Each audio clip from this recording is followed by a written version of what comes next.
The medical charity Médecins Sans Frontières, or Doctors Without Borders, has condemned the deliberate and widespread attacks on healthcare facilities in Ethiopia's restive Tigray region, which faces collapse of health services following months of military conflict.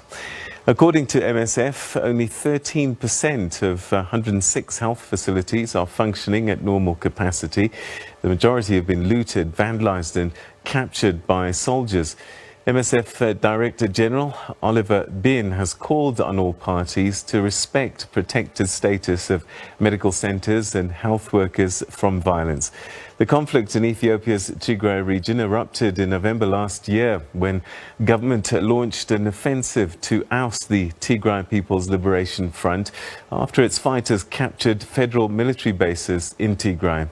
About 2.2 million people have been displaced, and Prime Minister Abiy Ahmed has been accused of failing to bring peace, address the political wrangling within government and recurring ethnic conflict.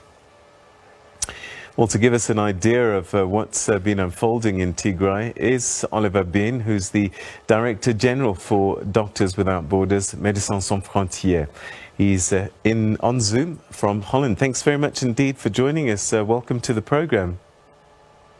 Thank you very much for having me. It's a great pleasure to be here. All right, so your team visited over 106 healthcare facilities. What did they find?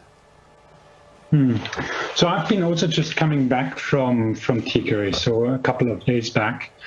And I was in Shire, which is in central Tigray, and also in the surrounding, in some of the villages. And I saw firsthand myself the destruction and the looting of the health facilities. But overall, we saw health posts, health centers and hospitals being damaged, looted, vandalized over the past 4 months. We have seen over 106 facilities in this period.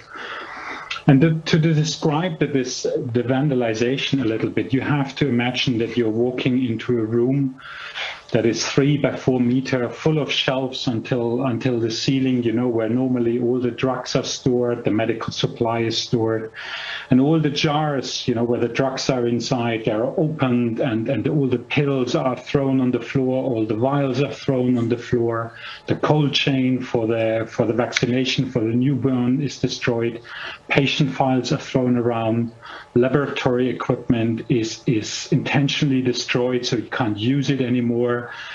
And you go from room to room where you see this destruction and this malicious vandalism, I would call it, and the rage against that. And but we also have seen, of course, we have seen health facilities or hospitals that have been occupied by the Eritrean or by the Ethiopian military.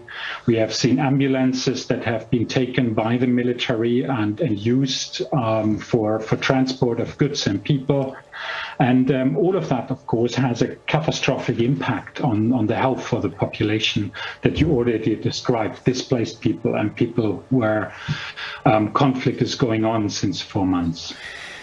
All right, so let's look at the vandalization and the looting. What are they stealing from these hospitals? Well, it depends on, sometimes in some health centers, the one where I was, there was practically nothing stolen. Everything was still there. It was just destroyed. But we also have seen in other health facilities how some of the equipment was taken away, beds, some of the machines.